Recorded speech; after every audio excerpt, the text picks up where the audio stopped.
Shalom Bapak Ibu Saudara yang terkasih di dalam nama Tuhan kita Yesus Kristus. Kembali lagi di Studio Kristen Channel. Pada kesempatan ini kita akan mendengar bagaimana Sofiatul Al-Hayat menghajar polemikus Islam.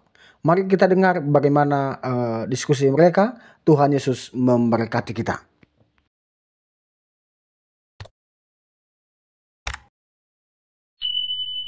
Jangan dulu dari sana. Coba jelaskan. Kamu tadi kan balik lagi ke Al-Mu'min lagi dia. Ini sudah lari ke Al-Ahzab 50. Bukan lagi mengenai malaikat tadi. Coba kamu jelaskan. Bisa gak kamu jelaskan kenapa ayat itu turun tanpa pendekatan asbabun nuzul? Saya kan tidak menggunakan asbabun nuzul, Bang. Nah, coba jelaskan kenapa ayat itu turun.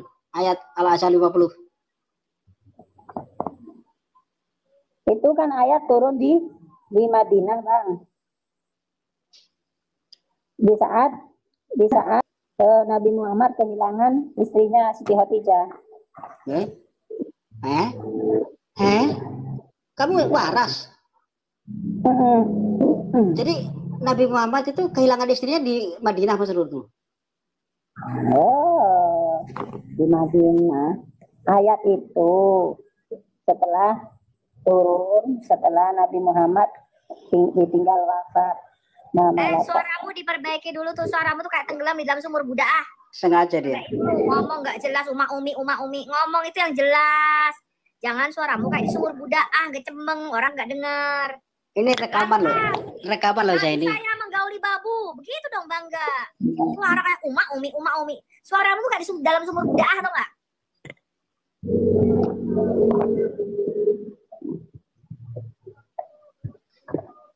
Coba saya ini. Coba kamu jelaskan kenapa ayat Al-Ahzab 50 itu turun. Nama enggak?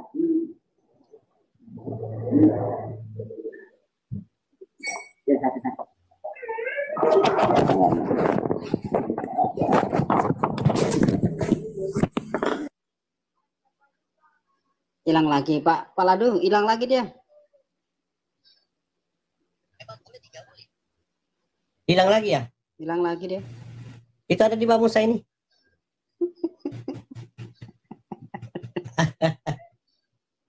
Masya Allah. Masih ada Pak mungkin ini. Saya ini mencoba menolak semua kitab asbabun nuzul ya teman-teman ya. Jangan ikuti. Saya ini memang berbeda, sedikit berbeda pemahaman Islamnya dengan teman-teman. Ya. Sekarang asbabun nuzul ditolak. Kemarin hadis dibuang, katanya kita nggak pakai hadis. Sekarang asbabun nuzul dibuang juga. Terus sirah katanya nggak mau. Sirah dibuang katanya sirah tuh doif, ada yang doif. Nah terus tinggal Quran. Nah ini Quran pun katanya doif, salah pula katanya. Buang sekalian Quranmu itu kalau salah. Iya satu persatu dipretelin Islam. Enggak, saya dan mereka sendiri yang mempretel, bukan kita ya. Iya, kita malah mencoba menjelaskan ini loh asbabun nuzul. Hebat. Luar biasa Anda. Terima kasih penjelasannya. Lah emangnya siapa yang walaupun itu mempreteli? menyesatkan, tetapi kami berusaha. Yang tidak mengakui asbabun nuzul, yang tidak mengakui hadis itu siapa? Kan kalian, kamu yang tidak mengakui. Bahkan saya ini kan tadi bilang saya tidak pakai asbabun nuzul kan? Iya. Apa saya salah dengar? Saya ini. Dia sendiri yang mengakui gitu, sekarang dia nggak terima. Nih, saya bacakan lagi asbabun nuzul ya, surat Al-Ahzab 50 ya. Ada keinginan dalam diri Nabi untuk menikahi sepupu beliau yang bernama Ummu Hani binti Abu Thalib. Cara saya jelas? Ya, ada keinginan Nabi untuk menikahi sepupu beliau yang bernama Ummu Hani binti Abu Thalib. Oke, boleh diputar, Pak Ladu. Sudah, boleh diputar itu, silakan.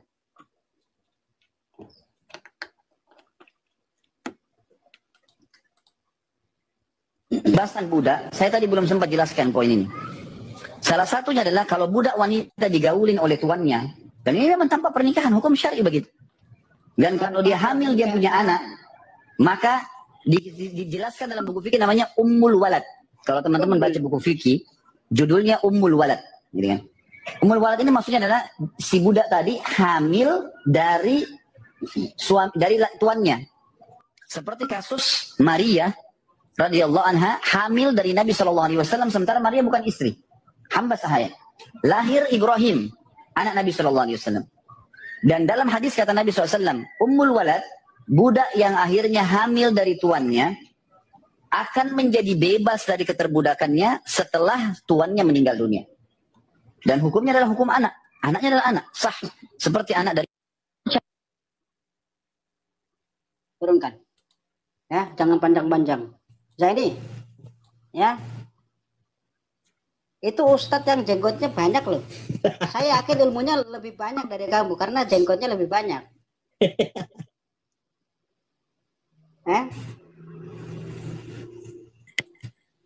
Dia mengatakan itu.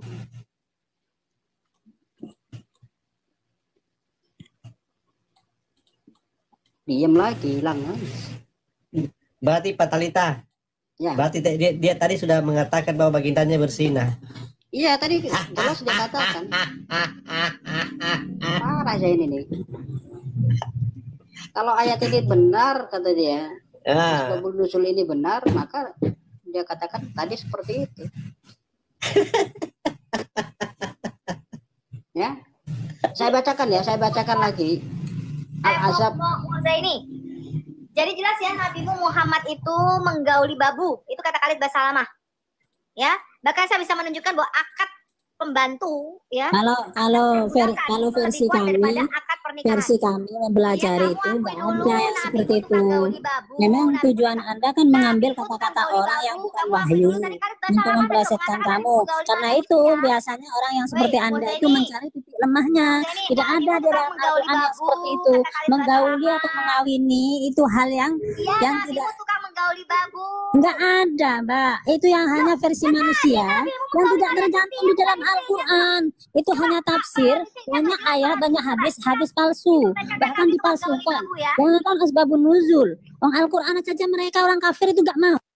Bulan madu bersama babu dirancang si Maria Kiptiah, kepergok sama Hafsah, lalu turunlah ayat tadi tuh asbabun nuzul surah At-Tahrim ayat 1 sampai dengan 5. Jangan yang disalib disembah, orang yang lahir gauli babu itu disembah. Logikanya di mana itu loh? Padahal juga dengan berzina dengan bapaknya tuh, di Daud tuh, kita bapaan itu.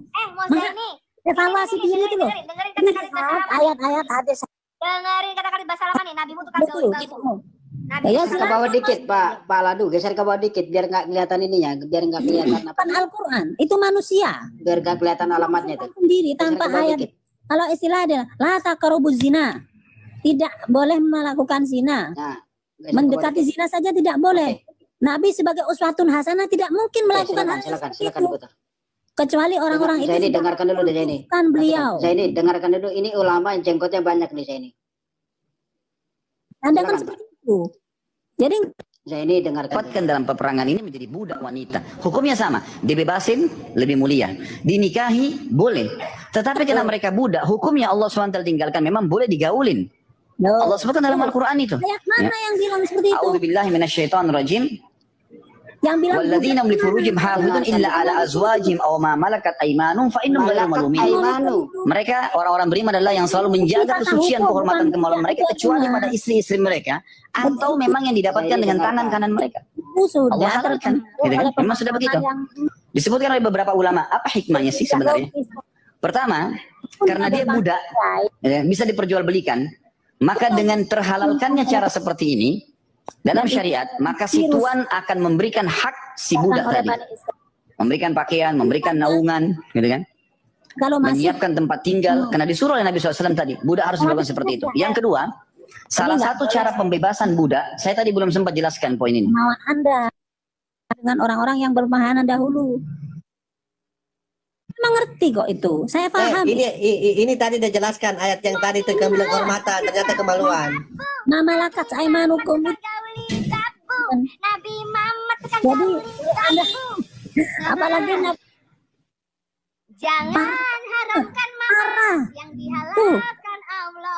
Kalau gauli babumu mama. tidak bergaul, tidak pakai kerudung gundul tuh si perempuan. Si perempuan tuh ternyata ya perempuan seperti ini. Allah mamat. Gauli babumu mama. Loh, kata-katanya Syahwatmu mamat. final dan liar. Tanpa Nabi itu memang filter final dan dia. liar.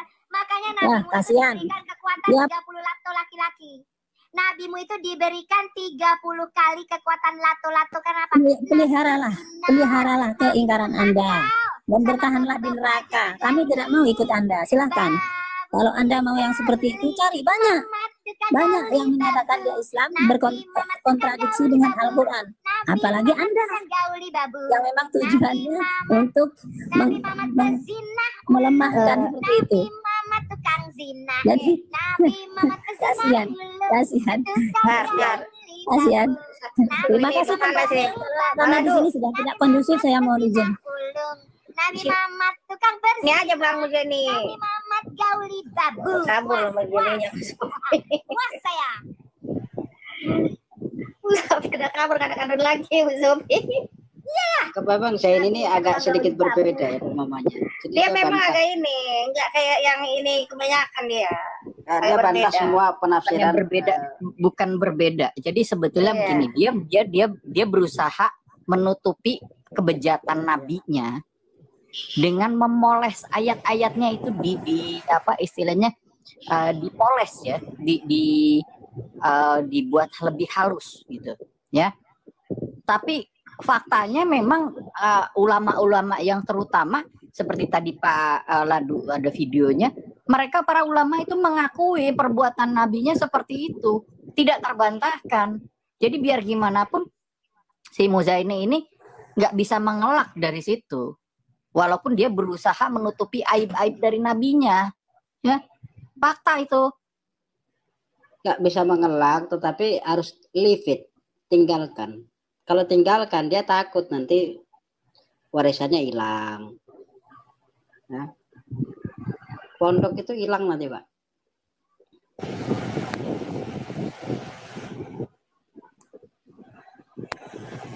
Jelas-jelas tertulis loh ya, yang menjaga kemaluannya ketua terhadap istri dan budak perempuannya. Kalau budaknya dinikahi, masa statusnya budak, ya udah jelas istri lah. Ya, itu sudah jelas terpampang nyata. Makanya dia tuh tukang bohong, menutupi apa yang ada di dalam Qur'annya sendiri. Malu dia, nabinya tukang gauli babu.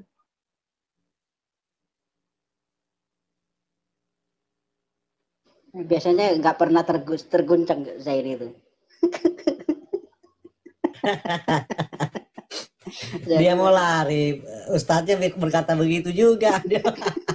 Saya lihat dia memang punya Al-Quran terjemahannya juga beda gitu, ya.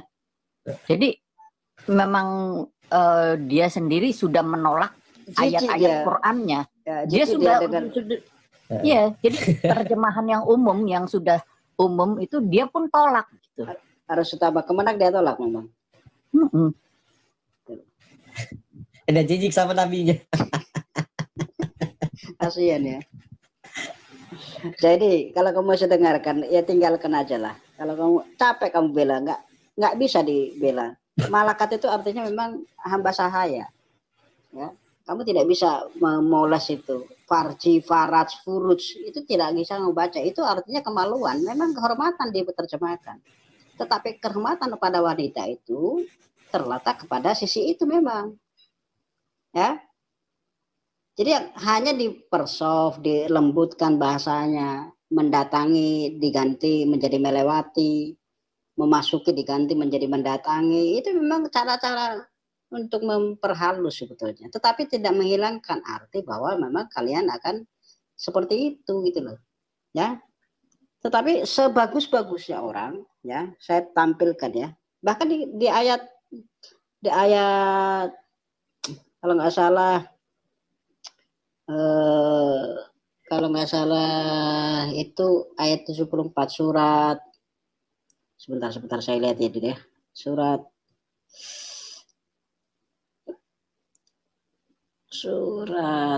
apa yang orang-orang berdosa kekal di dalam neraka itu loh Pak Ladu.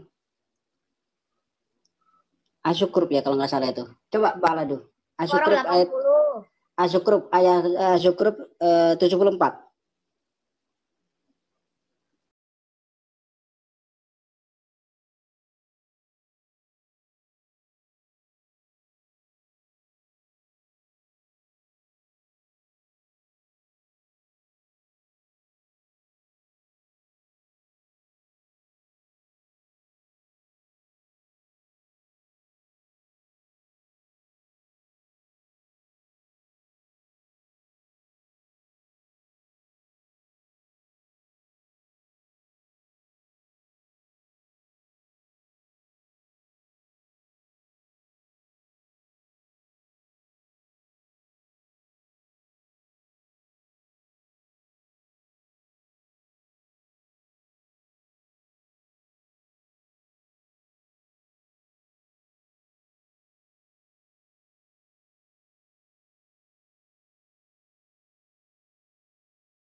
Ya, 74.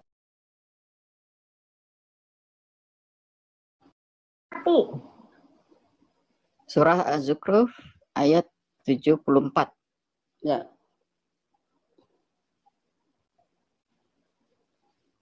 Sungguh orang-orang yang berdosa itu kekal di dalam azab neraka jahanam. Ya, orang berdosa kekal dalam neraka jahanam. Jahanam khalidun. Ya, Arabnya itu. Kekal ya. Orang berdosa. Nah, coba cari siapa yang tidak berdosa. Ada nggak orang tidak berdosa kira-kira? Tetapi nanti ada yang terjemahkan juga itu sebagai bukan orang berdosa. Ya, mujrimina itu nanti diterjemahkan sebagai orang durhaka. Ya, durhaka ya berdosa juga. Tetapi tidak menghilangkan bahwa mereka akan kekal dalam neraka jahanam tadi. Ya, mujrimina itu.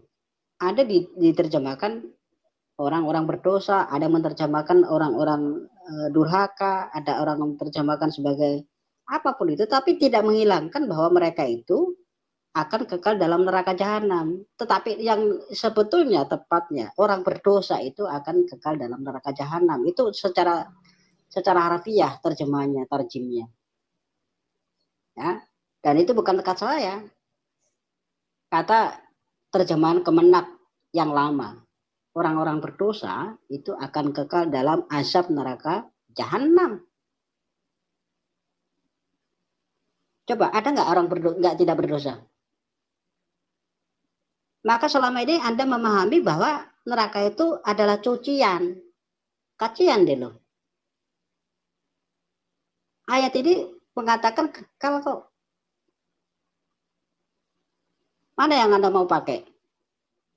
Bahkan itu 75 jadi dikatakan kalau nggak salah itu mereka tidak akan diringankan timbangannya. Mereka akan kekal di sana sampai berputus asa, coba bayangkan. Neraka itu, neraka itu bagian yang tidak terbayangkan kalau Anda lihat ya. Ya, sudah panas magma itu dia lebih hebat lagi dan Anda masih hidup di sana, coba bayangkan. Anda kalau pernah lihat magma gunung berapi itu, lava itu, ya seperti itu dan Anda hidup di situ, coba bayangkan. Dan itu bukan tempat yang kecil. Dalam hal kita digambarkan sebagai lautan api dan belerang itu. Bukan tempat cucian. Ya kalau tempat cucian tersentasnya sopo terus.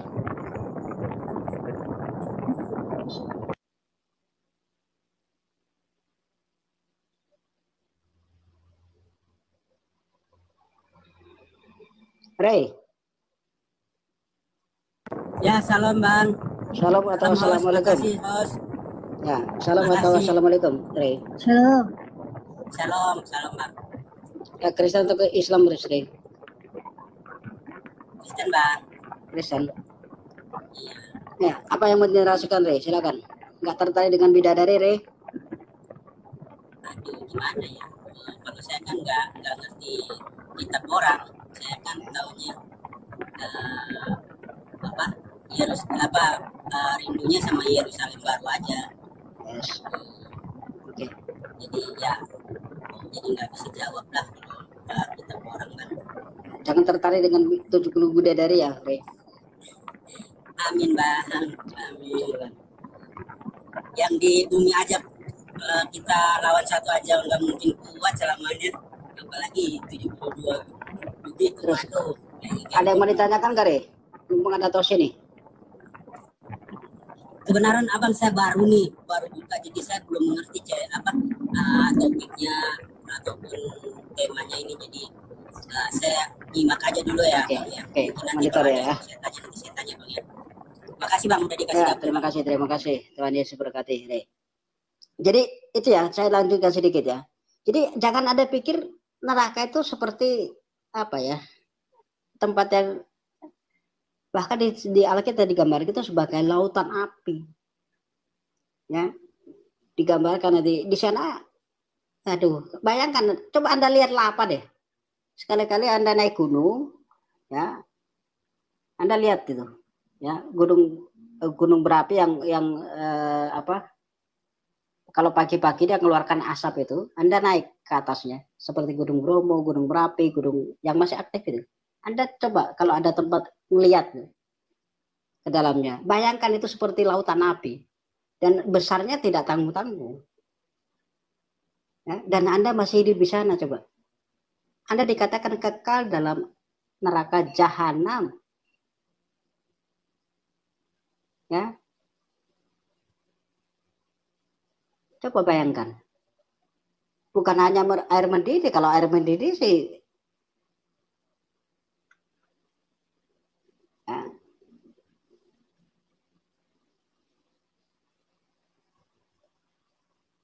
Air mendidih enggak seberapa air mendidih itu. Tapi kalau kena kulit juga melepuh kan. Bayangkan, dan Anda hidup kekal dalam neraka jahanam. Coba bayangkan.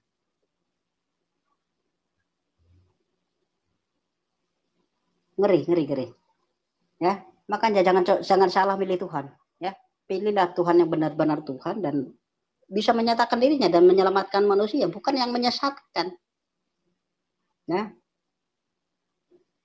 Masa Tuhan kok menyesatkan? Kalau Tuhan menyesatkan, siapa yang bisa ngelawan Tuhan coba?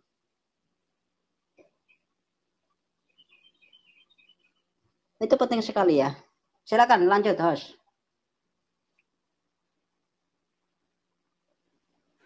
Nih kantornya nggak ada ini, teman-teman area.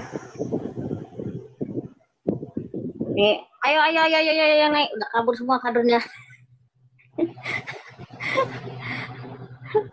Ya. Yang Kristen juga boleh lah naik. Kita bahas Kristenan dulu dah sambil Kristen naik, silahkan. Ayo Anda naik, silakan naik. Daripada Anda naik ke room Muslim untuk bertanya Alkitab, silakan naik. Ya, lebih bagus Anda naik ke room Kristen yang sudah jelas pengajarannya. Ya, ada Tosi, ada Bu Sofi di sini, silakan Anda naik. Ya. Bang, boleh nggak saya nanya, Bang? Oke, silakan. Baik. Kalau ini Bang, saya topiknya tentang pernikahan atau perkawinan. Suaramu kecil sekali, Re. Sinyalmu di saya juga strip satu strip doang. Kipas anginnya tolong dijauhkan dulu, Bang Ray. Iya. Ya. Gimana suaranya udah ini belum? Ya, udah lebih besar ya. Oke. Silakan nanya. Ya. Mengenai pernikahan, boleh nggak orang Kristen itu menikah lagi walaupun udah bercerai, seperti kayak cerai hidup ya, ini suami atau istrinya masih hidup, nah. Karena kan ada kita ketahui zaman sekarang ini Bang, ada banyak ya teman-teman kita maupun semacam public figure Kristen yang memilih bisa menikah lagi walaupun pasangannya masih hidup, karena terjadi perceraian oleh karena di situ kan alasannya boleh bercerai oleh karena zina, ya kan. Nah, jadi satu sisi ada yang berpendapat boleh, tapi yang satu sisi berpendapat enggak. Itu gimana Bang kira-kira dilema seperti itu? Maksudnya gini, kalau yang melakukan perzinahan siapa? Contohnya ya, suaminya. Ya, contohnya suami. Antara salah satu lah. Ya begini, saya jelaskan. Contohnya suaminya berzina, maka istrinya minta cerai. Istrinya ini tidak bersalah dan istrinya boleh nikah lagi. Karena yang sudah berbuat zina adalah suaminya. Tetapi kalau misalkan suaminya dia mau nikah lagi, tetapi tidak ada kesalahan apapun, ya. Jadi istrinya tidak berzina, suaminya mau kawin lagi, maka suaminya ini yang berbuat zina, ya. Karena tujuannya dia mau nikah lagi apa? Perzinahan. Nah kalau misalkan suaminya ini istilahnya dia sudah cerai, dia kan sudah melakukan perzinahan, terus dia cerai, dia kawin lagi, ya memang itu statusnya dia sudah melakukan perzinahan.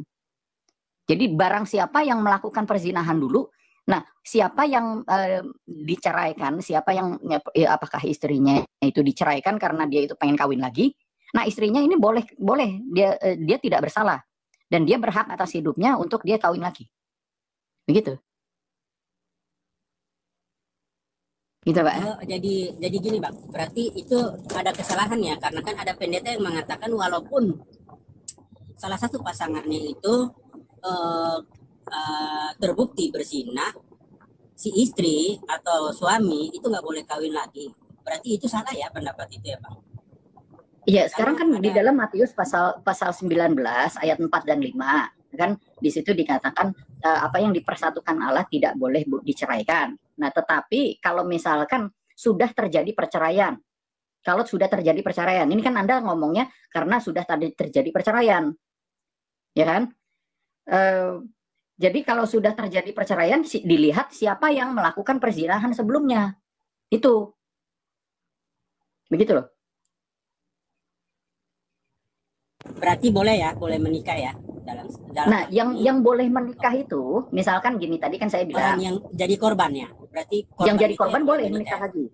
Iya. Ya, tapi kalau karena yang dia tidak, pelakunya dia sudah melakukan perzinahan, statusnya berarti, dia sudah berzina. Berarti jadi dia pernikahan lagi enggak ya? Nah, kalau dia kawin lagi, kalau misalkan orang ini dia bercerai terus dia kawin lagi, ya sebetulnya itu kalau di dalam gereja misalkan yang jadi sorotan sebetulnya gini, kalau misalkan di dalam gereja Katolik itu tidak bisa, karena waktu dia menikah sebelumnya pernikahannya terdaftar sampai ke Vatikan. Makanya adik saya ini kan Katolik, dia nikah di catatan pernikahannya sampai ke Vatikan. Kalau dia menikah lagi, maka ketahuan itu ini datanya masih terdaftar dia kawin sama siapa. Gitu. Jadi kalau misalkan dia mau kawin lagi, maka dia bakal dari pastornya tidak bisa memberikan pemberkatan nikah itu, karena dia statusnya masih nikah dengan orang lain. Gitu.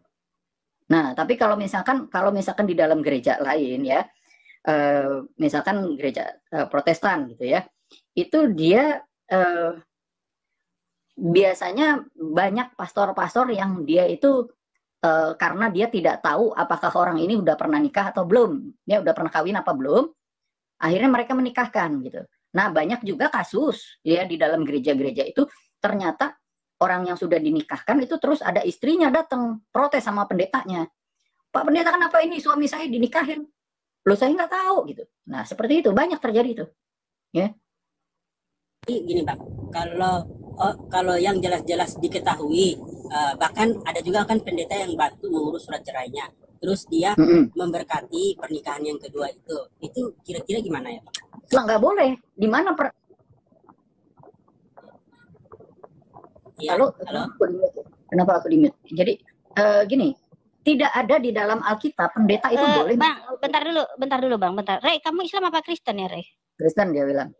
Enggak, bentar dulu ya. Aku izin ya ngomong ya. Tolong jangan dipotong ya. Islam apa Kristen? Islam apa Kristen? Kristen. Coba dulu penghormatan Rasuli sama doa Bapak kami.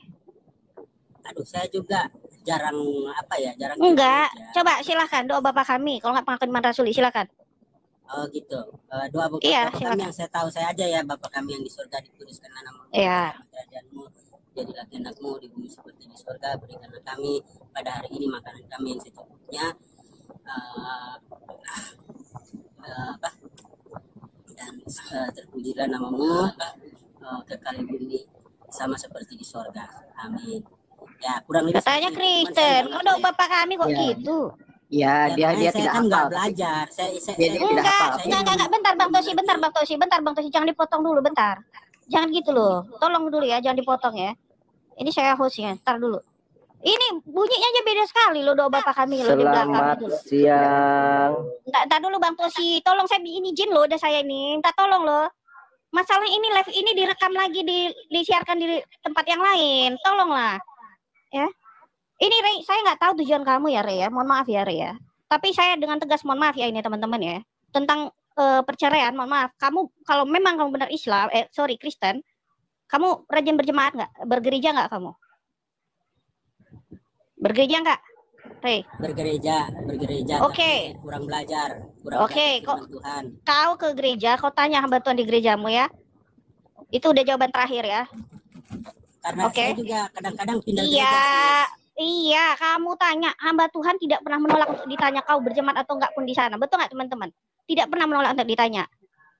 Mau gereja manapun, kau tanya, dia tidak pernah menolak untuk ditanya kalau kau tanya tentang itu.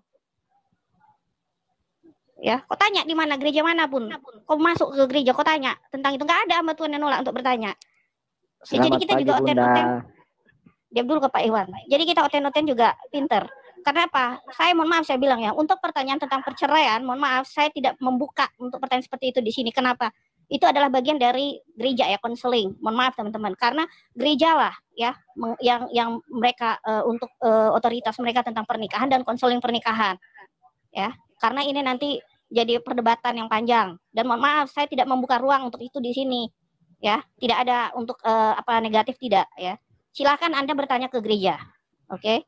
Itu udah jelas ya, karena itu bagian dari otoritas hamba Tuhan di gereja ya, tentang pernikahan dan juga tentang konseling. Kalau misalnya ada pun masalah di keluarga ataupun perceraian, itu semua otoritas gereja. Ya, sudah ya Rey, saya sudah jawab pertanyaanmu ya. Jangan diperpanjang lagi ya, sudah jelas kan? Oh ya, berarti mohon maaf nih, soalnya kan tadi nggak ada jelas tentang. Silakan kamu datang ke hamba Tuhan di gereja. Ya, itu jawaban saya. Oke, sudah saya jawab ya. Selamat pagi Bunda. Ya bentar Pak Iwan. Udah ya, udah ya, sudah terjawab ya. Saya turunkan kalau sudah ya. Silakan konseling ke hamba Tuhan di gereja masing-masing, karena itu bagian dari hamba Tuhan ya teman-teman ya. Yang tahu iya. Istrimu selingkuh. Jangan ke sini kau laporan apa? Itu kerjaannya itulah pendeta. Urusan rumah tanggamu itu kamu konselingnya bukan di TikTok. Iya. Urusan rumah tanggamu. Kamu konselingnya itu sama pendetamu yang ngerti kondisi keluargamu seperti apa. Ya. Ya, bos tadi kan nggak ada bilang. Udah. Itu jawaban saya ya. Mau terima atau enggak? Kalau kamu Kristen, kamu terima. Curhat pribadi di bentar iya. Heran saya bener. Orang ini kenapa ya? Kalian Kristen. Pribadi pembenaran karena dia mau kawin lagi sebenarnya. Iya, kalau mau kawin lagi tak usah kau cari-cari ayat untuk membenarkan tindakanmu. Iya, gitu loh. saya sudah jelaskan lah. Saya sudah jelaskan. Oh ini aja untuk yang kayak gitu-gitu silahkan tanya ke hamba Tuhan di gerejamu ya, tidak pernah menolak. Betul. Itu bagian dari pekerjaan. Hikmat untuk menentukan. Iya betul. Untuk memberkati. Saya tidak mau melangkahi. Perkawinanmu seperti apa dulu? Kecelakaan kah? Akibat kamu sudah hamil duluan kah? Ya kasusnya beda lagi itu. Ya. Iya, aku nggak mau melangkahi ini hamba Tuhan ya. Mohon maaf ya teman-teman ya. Jadi kalau aku tegas soal ini. Memang hal seperti ini tuh nggak bisa. Kenapa? Kita patokan khususnya adalah tidak boleh ada perceraian dalam kasus apapun. Itu patokan dari Tuhan. Nah sekarang kembali ke masing-masing. Kasus rumah tangga tuh rumit teman-teman. Ada yang suaminya homo. Terus gimana kita mau bilang dia nggak bisa cerai? Hah? Iya. Itu kasus itu kayak begini-begini dikembalikan ke gereja. Nanti ada yang masuk dari Islam, suami istrinya udah 4 nih mau masuk Kristen, gimana? Apa kita suruh ceraikan? Kasus-kasus kayak begini itu harus kita selesaikan dengan hikmat. Nggak bisa kita patok secara umum. Ya? Betul. Betul kali. Boleh saya dari menambahkan dulu bentar dulu ya Pak. Ini saya dari dulu nggak pernah menjawab pertanyaan ini ya teman-teman. Bukannya apa? Tapi gini ya, kita harus memahami ya, otoritas kita dan gereja itu berbeda ya. Kalau saya balikkan ke gereja, kenapa? Hamba Tuhan itu dia memang menangi bagian konseling pernikahan dan termasuk pernikahan dan semua masalahnya, gitu loh ya teman-teman ya. Itu ya udah ya jawabannya ya. Kita harus tahu batasan kita ya. Betul. Kayak begini itu bagian pengembalaan itu biar gembala yang ngurusi. Karena gembala itu yang ngerti sekali kondisi mereka. Dulu waktu nikah seperti apa? Kecelakaan kah? Hasil hamil duluan kah? Pernikahannya nggak kudus kah? Itu kan semua harus di tracking. Ya. Itu yang ngerti kondisi kayak gitu apa? Ya temennya yang bergaul sama dia lah. Kita kan nggak kenal dia. Iya. Lalu kalau ada kasus perzinahan yang seperti apa itu? Kita mesti tracking dulu. Bisakah perzinahan ini dimaafkan? Kalau bisa ini dikembalikan, ya harus rujuk kembali. Ada kasus yang di dalam Alkitab kita dikatakan kalau itu kasusnya beda agama bagaimana? Kalau dia meninggalkan kamu, dia tidak bersalah kata Rasul Paulus, tapi itu dikembalikan kembali ke kasusnya masing-masing. Kita lihat dulu kasusnya seperti apa. Paulus berkata, itu keputusanku, itu pendapatku, bahwa kalau seorang suami dia tidak beriman, dia pergi meninggalkan istrinya, karena istrinya orang beriman, maka istrinya nggak bersalah. Nggak boleh dicerai. Kalau udah begitu, begini nih. Ya kita nggak bisa ngomong kayak kasus KDRT, bolak-balik dipukulin masuk rumah sakit. Terus apa yang mesti gereja lakukan? Hah? Nah kayak begini nih kan kita harus bijaksana dan wise untuk memutuskan teman-teman. Nggak bisa pukul rata sembarang begitu. Ya, dia harus kembali kepada gerejanya masing-masing, kembali konselingkan ke gembalanya yang ngerti betul kondisi rumah tangga dia dan apa yang terjadi di dalam rumah tangganya ini kan kita nggak ngerti. Ada suami kelainan, kita mau ngomong apa coba? Kelainan ini orang, ketawanya habis sudah nikah, terus mau bilang gimana kita? Nah balikin ke gereja. Itulah gunanya gereja, pengembalaan hamba Tuhan. Itulah gunanya pengembalaan, ya. Lu ngomong nggak boleh cerai, nah, suaminya ngomong nggak boleh cerai, goblok kali kau. Ada orang Kristen juga goblok banget. Jadi teman-teman yang berhikmat juga dalam menjawab hal seperti ini. Saya jujur ya, sering sekali orang bertanya dari dulu sampai sekarang ya. Saya tidak pernah mau menjawab, walaupun saya tahu, saya tidak mau jawab. Kenapa? Saya selalu bilang balik ke hamba Tuhan. Saya selalu bilang kamu gereja nggak? Balik ke gereja. Tanya. Selingkan kondisi Anda, ya. Ada kasus-kasus yang khusus yang memang ada pengecualian. Kita nggak bisa pukul rata. Suaminya homo kok gimana? Sekarang suaminya KDRT, pukulin terus istrinya. Lu mau ngomong apa? Lu tanggung jawab atas hidupnya dia. Botol kali ada orang Kristen nih. Ya, itu orang-orang itu belum pernah mengalami pernikahan dan belum pernah mengalami rumah tangga. Bisa ngomong nggak bisa ngelakoni ya begitu. Betul. Coba kamu lakoni rumah tangga. Nggak bakal kamu ngomong kayak gitu. Ya, yang saya lihat yang komentar-komentar di bawah itu emang nggak enteng. Ya. Tapi kalau saya boleh menambahkan Bu Sophie, kalau saya yang ditanya boleh nggak bercerai, saya jawab tidak. Saya jawab dengan tegas seperti Islam, Bu. Islam itu tegas. Ketika Jibril mendatangin Muhammad, dia mengatakan, sekali-kali umatmu tidak akan masuk neraka kalau dia meninggal dalam keadaan tidak menyekutukan Tuhan. Muhammad bertanya, sekalipun dia berzina, ya jawab Jibril. Sekalipun dia mencuri, ya jawab Jibril. Bentar ya Pak ya, gini ya teman-teman ya, jangan bernarasi kalau nggak ada Islam di atas. Mohon maaf ya, makanya saya nggak mau nih naikin selalu banyak oten, takut keseleo. Mohon maaf ya, saya kasih tahu ya. Maksudnya? Ntar dulu, pelan-pelan dulu. Ini aja dulu, ntar gini aja ya, skip ya, saya udah clear ya, tadi ya udah dijawab ya teman-teman ya. Kita mending ke apa yang lain aja, bahas yang lain. Ya. Jangan bernarasi ketika nggak ada di sini ini. Tolong juga kita akhirnya kambingnya lepas. Aduh. Iya, jangan terlalu ini, makanya jangan terlalu apa sih namanya ya. Nanti pergi semua kambingnya nih. Kalau ada kambing langsung ditangkap. Jangan kelamaan ini. Pak Ladu jangan diam aja Pak Ladu. Iya, saya dari depan tadi. Iya, dari warung cari rokok. Lagi susah sekarang kambing ya teman-teman ya. Bentar ya, yang bawa-bawa, yang mau bertanya ke Kristenan silahkan, jangan nyenggol agama lain. Ya, fokus. Saya mau bertanya tentang satu ayat tadi sih. Cuman silakan Bang Tom. Saya takut jadi berpolemik, tapi jangan jadi berpolemik ya. Saya mohon maaf ya. Ya, apa tuh? Coba Bang Tosi boleh dibuka nggak Yohanes 3:16 Bang Tosi? Yohanes pasal 3 ayat 16. Nah, Bang Tosi.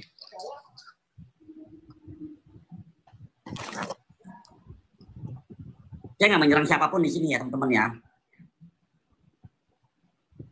Ya, karena begitu besar kasih Allah akan dunia ini. Saya cukup sampai di situ aja. Tapi kalau saya lihat terjemahan-terjemahan lain, mau di Yunaninya, di King James Version, di BBE semuanya mengatakan for God so loved the world. Coba saya kasih lihat ya, teman-teman ntar ya. Boleh tolong saya nggak, host? Sorry. Bentar. Di sini terjemahan ini dikatakan, ya sini, for does God love the world. Oke. Di BBE, for God had such love the world. Iya, saya bisa baca. Di ISP, for this how God love the world. Di ITB, nah. Ini saya nggak bacakan dulu ya, itu sudah. Di ITL sudah dikatakan, karena demikianlah Allah. Ya, di sini. Nah, di King James Version-nya, for God so love. Di ILT juga mengatakan, sebab Elohim demikian mengasihi dunia ini. Juga sama, for God so love. Di atas coba. For God did so love the world. Nah, kenapa di terjemahannya di ITB kasihnya yang ditunjukkan, bukan Elohim yang ditunjukkan. Jadi beda sendiri nih. Itu aja sih. harusnya kalau memang kasihan kita harusnya because the love of God, harusnya kan gitu kan. Nah ini kenapa beda sendiri, saya agak bingung nih Bang Tosi. Lanjut Bang, lanjut. Nggak seharusnya sih, itu sebetulnya nggak ada perbedaan ya. Ya kalau misalkan aku lebih suka menerjemahkannya dari teks asli gitu. Dari ini ya, dari leksikonnya. Kita mencari maknanya itu dari teks aslinya. Ya, ini saya tunjukin.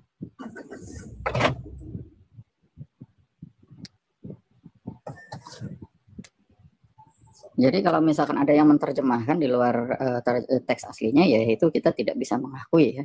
Nah di sini kan for God dari teks aslinya theos. Jadi ada pertamanya terjemahan ininya karena Tuhan ya, Tuhan karena Allah ya begitu mengasihi, so love ya, autos egepesen ya. Ini karena Tuhan. Jadi di sini yang tadi terjemahan ITB itu lebih menonjolkan terjemahannya karena begitu besar kasih Allah, itu coba sebetulnya ini ya dari terjemahannya ada subjek, predikat, objeknya itu dia jadi berubah dari gramatikal bahasa Indonesianya. Jadi sebetulnya yang tepatnya itu karena Allah begitu mengasihi dunia gitu kan. Seharusnya posisi kata Allahnya itu di depan gitu ya. Begitu mengasihi dunia ya, in this way. Autos itu ya, das karena begitu besar ya, begitu mengasihi dunia, egapesen ini ya. Jadi harusnya teksnya ya itu kalimat di depan itu, kata yang di depan digunakan ya karena Allah ya begitu mengasihi dunia gitu. Nah tapi itu cuma dari gramatikal bahasa terjemahan ke bahasa Indonesia aja sih ya, dari subjek predikatnya.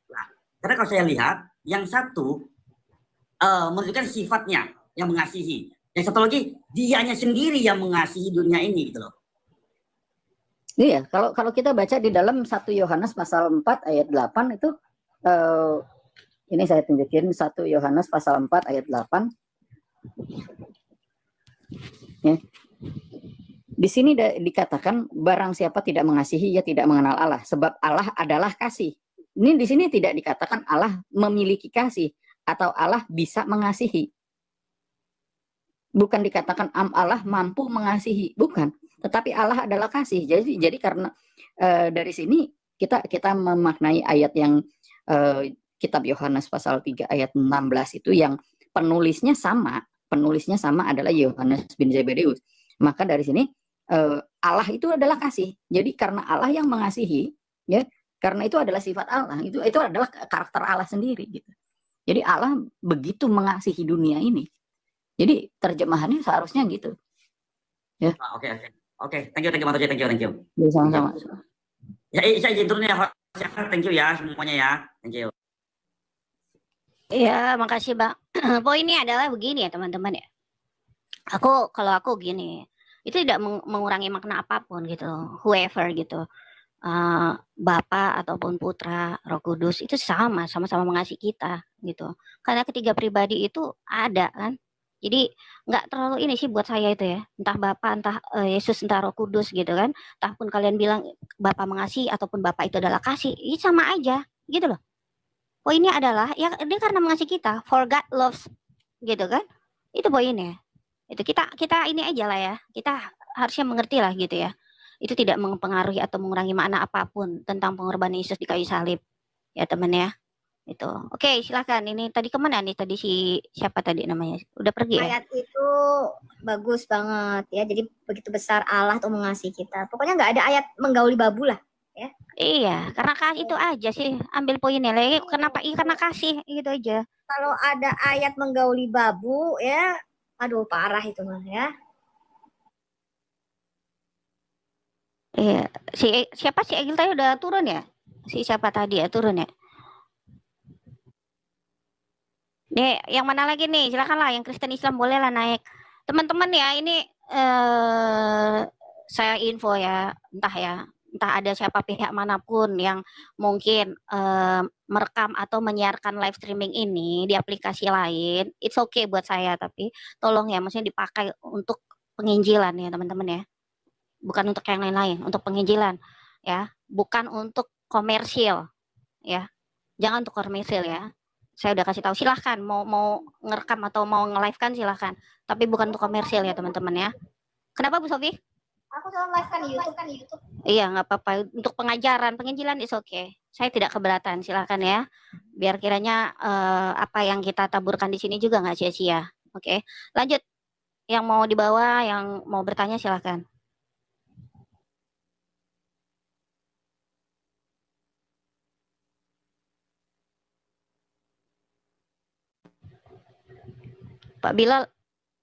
Pak Bilal tumben ya, pagi-paginya agak siang ya Pak Bilal sekarang ya. Pak Bilal, lagi nggak depan layar dia. Oke teman-teman, ada yang mau bertanya tentang kekristenan nggak? Yang di bawah juga boleh lah naik. Di sini kita terbuka ya, mau Kristen mau Islam, kita nggak masalah ya. Pagi-pagi kita habis saat teduh di sini, kita selalu membuka ruang tanya jawab untuk yang Kristen ataupun Islam berbicara tentang kekristenan. Itu ya teman-teman ya, pagi-pagi sesudah saat teduh. Itu kalian boleh join di sini. Kalau kebetulan saya pagi-pagi live ya. Silakan. Mungkin Pak Ladu, silakan Pak Ladu. Apa dulu Pak Ladu? Iklan dulu kayak apa kayak? Belum ada kambing ini. ayo kambing naik. Kambingnya belum apa di atas sudah kabur duluan Pak Ladu. Tadi ada satu kabur. Gimana nih Pak Ladu? Iya. Ya.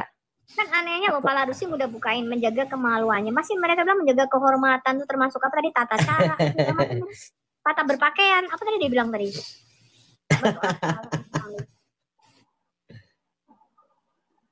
Berarti tadi si Musa ini tuh malu dengan kelakuan bagindanya, yang makanya dia pakai Al-Quran yang diterjemahkan, aduh tidak sesuai dengan. Dia pakai tadi Pak Ladu sih Al-Quran. Nggak tahu apa yang dia buka itu. Buku dia buka tadi, buku Bu Sofi. Nggak standar kayaknya dia punya itu. Iya, buku tadi itu. Harusnya tadi kita tanya ya, apa dipakai tuh? Kayaknya terjemahan paling terbaru kayaknya itu, karena selama ini mereka diskusi dengan kita. Jadi ayat-ayat yang nggak begitu tuh ayatnya, coba nih saya bukakan ya. Surah Al-Mu'minun nih. Saya bukain buku nih asli nih. Juz berapa tuh? Juz. Makanya dia bilang terjemahan mereka itu salah gitu. Al-Mu'minun tuh surah berapa sih? 27 ya? Surah berapa? Iya, kita tadi harusnya ditanya Pak Ladu. Dia sumbernya apa gitu. Biasanya kan kita tanya juga. Iya, dia cuma tadi buka buku, berupa buku tadi. Iya, makanya tapi terjemahannya aneh banget. Al-Mu'minun surah berapa nih? Mu'minun. Kayaknya yang terjemahkan itu nyaris murtad. Nyaris murtad karena pengaruh yang begitu-begituan kan. Zaman yang ada. Surah berapa, Pak? Al-Mu'minun. Cari dulu.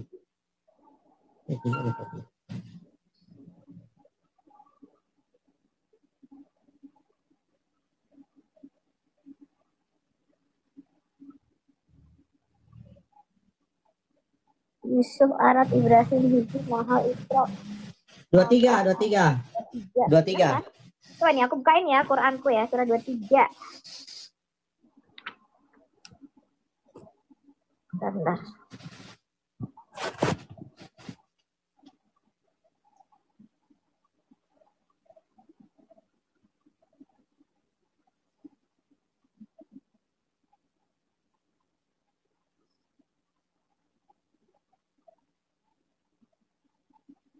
Surah 23 ya, 6. Al-Quran ini memang aneh ya, bacanya bisa mundur loh. Masa surah 23 di tengah-tengah?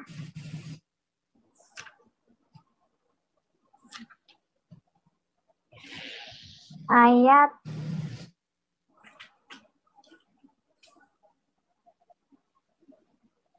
ayat 5-nya yang ada kemaluan, ayat 5. Ya kan?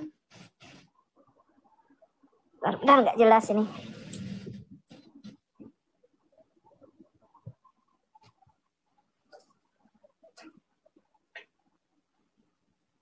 Tulisannya kecil-kecil. Surah 23.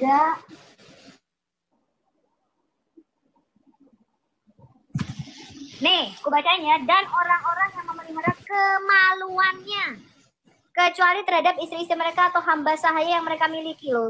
Sama nih sama Ya sama, sama. Kok dia bisa baca beda? Tadi dari mana dia baca tuh? Heran. Agak lain emang ini.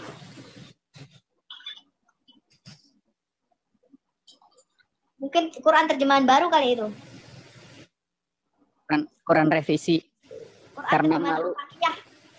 Quran terjemahan revisi karena malu artinya sebenarnya itu jadi diperhalus. Jadi ada namanya, kalau kita mengenalnya sebetulnya seperti eufemisme. Jadi kata-katanya diperhalus. Ya. Iya, dia bisa nyalain Kemenak ini salah terjemahan loh. Penerbitnya itu API tadi saya Bu Sophie, saya lihat. Penerbitnya APII. API. Apa tuh HPII? Asosiasi Penista Islam Indonesia. APII, Asosiasi Penista Iman Islam.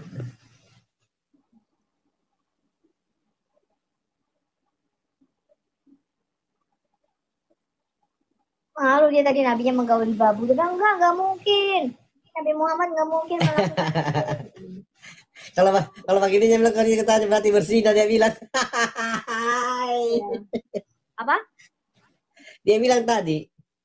Saya bukakan ininya kan, apa asbabun nusulnya itu At-Tahrim 1. Bagindanya menggauli ini mereka. Apa dia katakan? Kalau bagi kita lakukan itu berarti Maria Kiptia katanya bukan pembantunya. Enggak pakai asbabun nuzul katanya.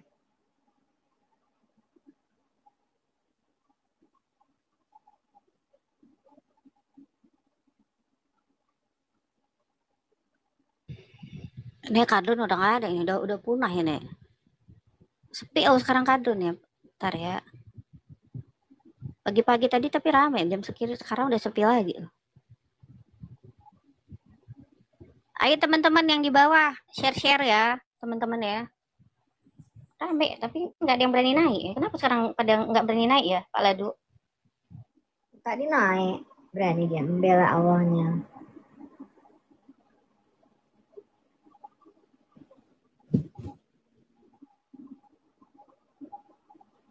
Pak Ladu mental ya?